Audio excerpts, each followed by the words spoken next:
the science of sound. It's a very near and dear topic to me because I have a big set of crystal bowls, a gong, copper and brass bowls, and other instruments. And every week at my studio, I do a sound meditation. And the healing effects are pretty well documented now because of they've been examined. Let's see. I'm gonna read you some stuff. So me trying to spew facts is not great. I'll read them. I just know from my practice and from the offerings of sound, the effects that it can have on the body, the mind, the energy, your aura, your spirit. And it's so easy, right? You're either chanting, you're listening, you're absorbing. That's pretty neat. That's an easy way to heal, to feel good, to allow things to rise to the surface, to release, etc., etc. Okay. The Greek, so the science of sound, this is from Meditation as Medicine by Dharma Singh Khalsa. He's a medical doctor. So he talks about medical meditation. So the Greek mathematician Pythagoras was the first prominent early scientist to examine the nature of sound and vibration. He believed with notable prescience that all forms of matter in the universe emit vibration. From the most distant stars to the smallest particles on Earth, all these sounds and vibrations form a universal harmony in which each element, while having its own function and character, contributes to the whole. It's kind of like humans, right? In which each element, while having its own function and character, contributes to the whole. In his most poetic description of the relationship between sound and matter, he wrote, "A stone is frozen music." Pythagoras also believed that sound, and particularly music, could be a powerful healing mechanism. He called certain chants, rhythms, and melodies musical medicine. He applied specific sounds against particular disease conditions and was so successful that subsequent practitioners followed his protocols for hundreds of years. Almost 2,500 years after Pythagoras, quantum physics has proven that the ancient mathematician was correct. All entities in the universe do emit vibrations, however subtle they may be, okay? So rhythmic patterns appear throughout the universe, from the very small to the very large.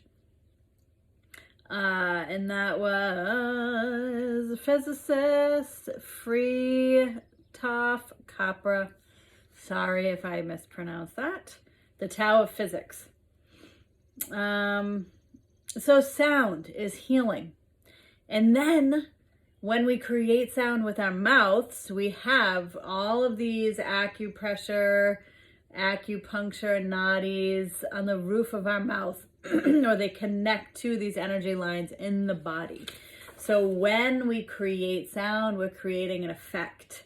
All right. And so some of the most cataloged positive medical results achieved by chanting and singing, and probably music, I believe, and it's in my experience through sound vibration that is done in a certain way with a certain intention, right? Our intention is very important.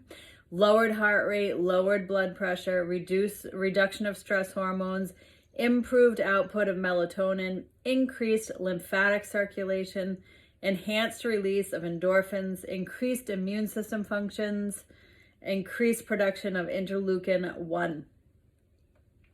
That's pretty amazing.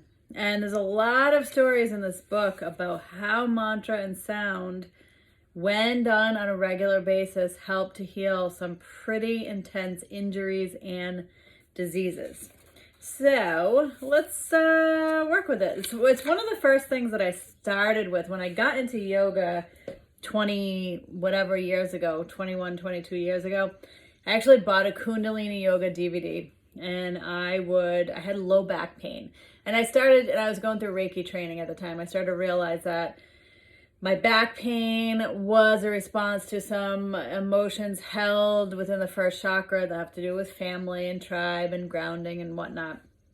And so through this Kundalini yoga and Reiki practices that I did on a consistent daily basis, I healed the low back pain also through releasing emotion and never to return again, basically. But the Kundalini yoga, I knew nothing about it. And it was pretty funny because I would be in the living room and, I play this DVD and the woman, you start with the chants, Om Namo Guru Dev Namo.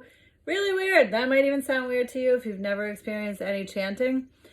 So I'd be chanting in my living room, not really having a clue what any of it meant. Doesn't really matter, apparently, because I think she did talk about what it meant. But to have no relationship with it before then was, a pretty funny experience. And then when I ended up doing my yoga teacher training, my teacher used to sing to us, and we used to do a call and response with chanting. That was pretty weird to me at first, but it ended up becoming one of my favorite things. Now it's literally one of my favorite things. I am not a singer, but I love to sing and I love to chant.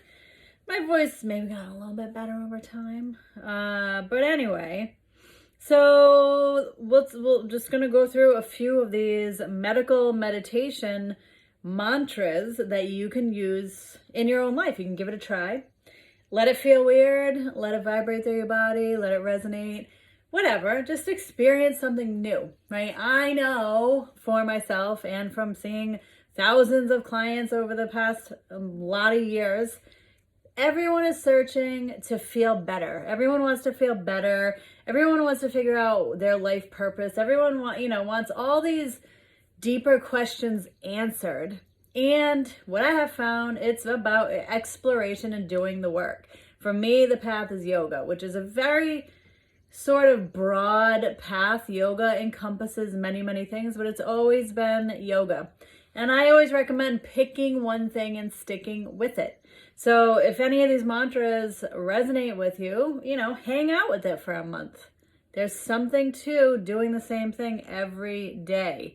It affects our nervous system. It reprograms our neurological response to things, creates new pathways in our brain, in our body. We know that our mind is all over our body. And so whenever you can introduce something that has a positive effect, it's going to change you in a positive way. And vice versa. Obviously, we know about the negative one. How many of us are miserable, right? Misery, misery, misery. You got to choose different, make a choice. So let's explore these mantras.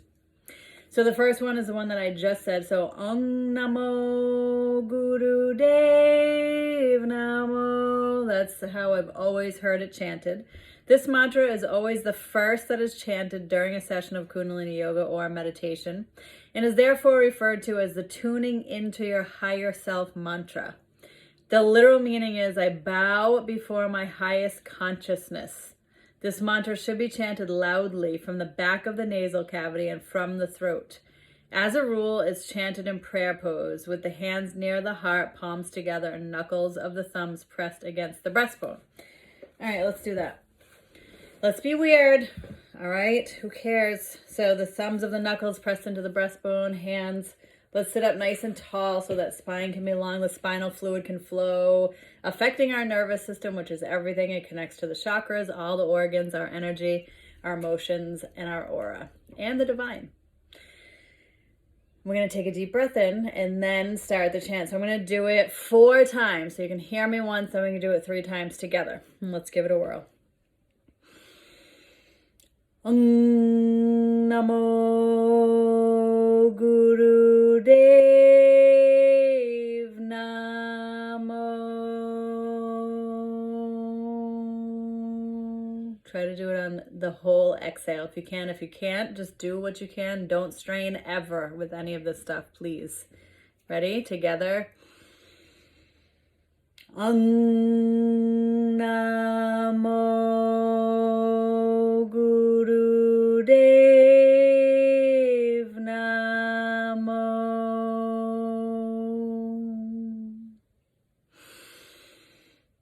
Om Namo Guru Dev Namo.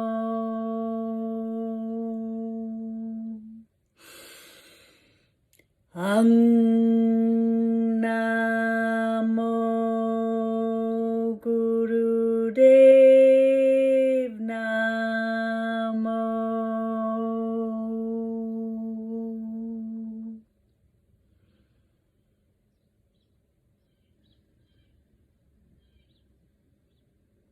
All right.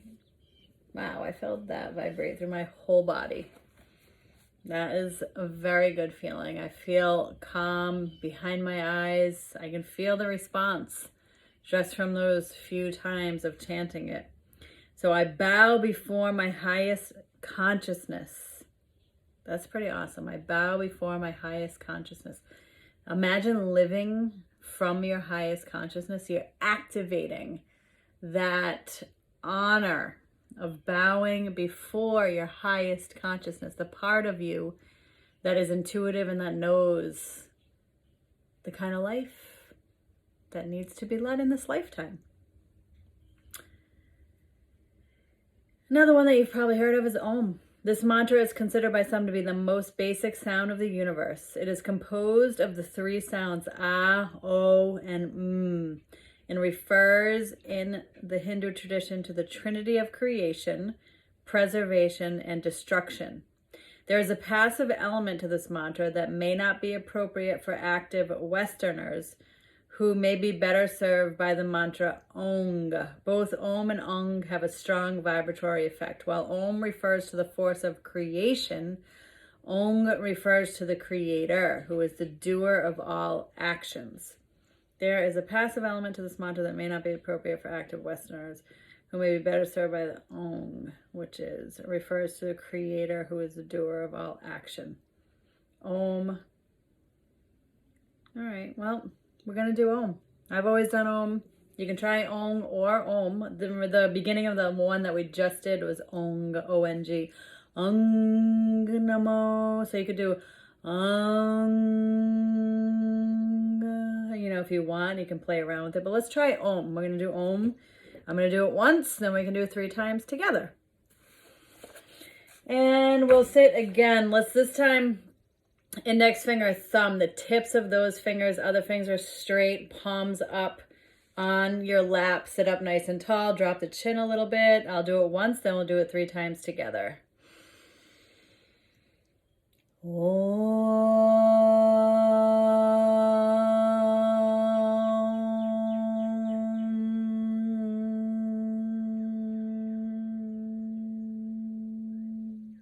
So it starts in the back of your throat. That actually was not very good.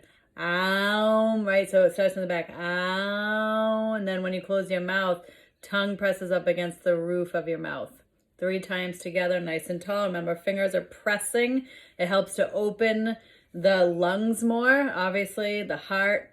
We're going to sit up nice and tall to connect with the nervous system. Inhaling. Try to always inhale, exhale through the nose.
I could definitely feel when I focused on that, the sound reverberating or rising from the back of the throat right to the back of my front teeth, which is seems to be the correct movement of that sound.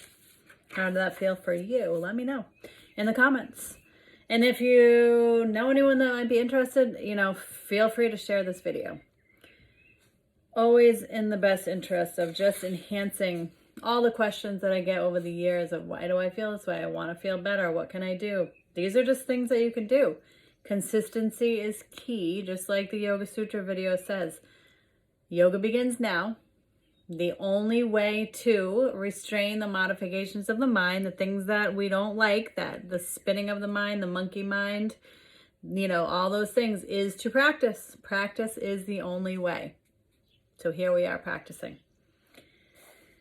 Let's do Ramadasa Sase So Hung. Seems like a lot. Ramadasa Sase So Hung. This powerful mantra is a mantra for healing self and others. This will be the last one, so stick with me.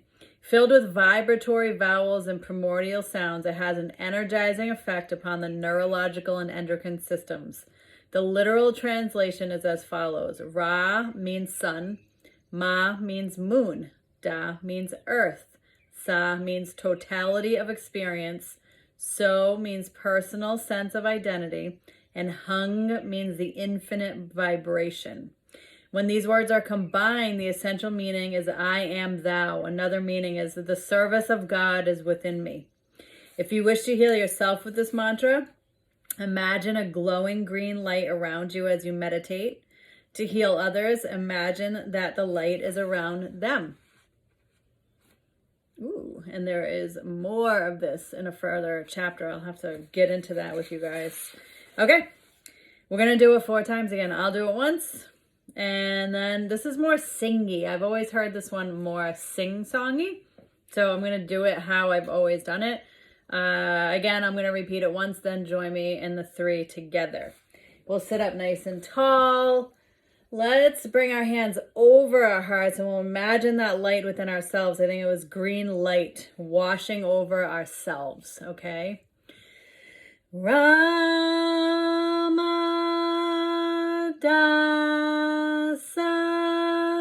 So Say So Hum.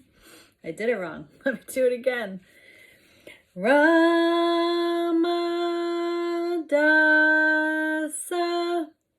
Sa Se So Hung. Together. Ramadasa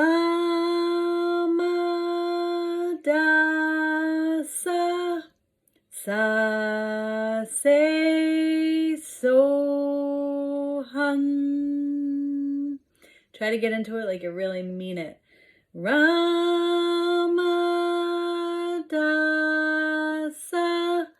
Sa Se So Hung. Ramadasa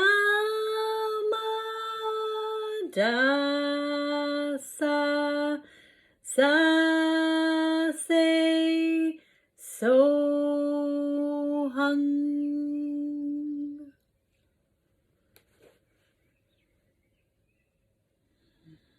Green light washing over you.